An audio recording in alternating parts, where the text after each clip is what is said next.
কিন্তু এই ছেলেটার মতো ট্র্যাজিক হিরো ব্রাজিলিয়ান ফুটবলে হয়তো আগে কখনো আসেনি। হ্যাঁ, আজ কথা হচ্ছে ফুটবলের রাজপুত্র নেইমারকে নিয়ে। নিন্দুকেরা বলেন নেইমার নাকি খেলতে খেলতে ইচ্ছে করে পড়ে যান, চোট পাওয়ার অভিনয় করেন।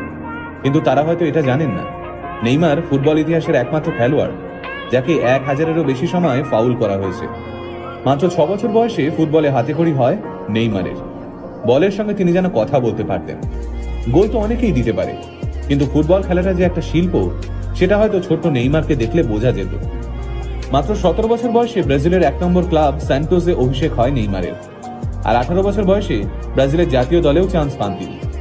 এখানে জানিয়ে রাখি, নেইমার সেই একমাত্র খেলোয়াড় যিনি ইউরোপের কোনো বড় টিমে না খেলেও ব্যালেন ডিওরের জন্য নমিনেশন পেয়েছিলেন, তাও আবার মাত্র 21 বছর বয়সে। নেইমারের যখন 18 বছর বয়স, তখন থেকেই তাকে নিজের দলে নেওয়ার জন্য ব্রাজিলের মাঠে হতে দিয়ে পড়ে থাকতো বার্সেলোনা, রিয়াল মাদ্রিদের মতো সব বড় বড় টিম। অবশেষে 2013 সালে বার্সেলোনায় খেলার সিদ্ধান্ত নেন নেইমার। বার্সেলোনায় থাকাকালীন স্বপ্নের ফর্মে ছিলেন নেইমার। একটা দলের হয়ে যতগুলো ট্রফি জেতা সম্ভব সবই জিতে নিয়েছিলেন তিনি।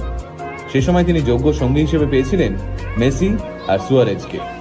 মনে পড়ে যায় 2014 সালের ফুটবল বিশ্বকাপের কথা। ঘরের মাঠে ব্রাজিলকে গোলের মালা পরিয়ে চলেছে জার্মানি। বিশ্বকাপের সেমিফাইনাল ম্যাচে মাত্র 25 মিনিটে 5 গোল দিয়ে দিয়েছে জার্মানি। দর্শকরা সব কেউই বুঝতে পারছেন না কি হচ্ছে।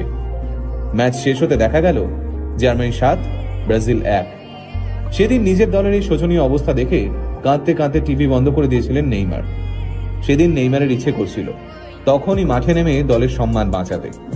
হয়তো ঠিক তার আগের ম্যাচে চোট না পেলে 2014 সালের বিশ্বকাপে জয়ী হিসেবে ব্রাজিলের নামই লেখা থাকতো। ব্রাজিলের গ্রেটেস্ট ফুটবলারদের মধ্যে একজন হতে গেলে দেশের হয়ে বিশ্বকাপ জিততেই হবে। এ যেন এক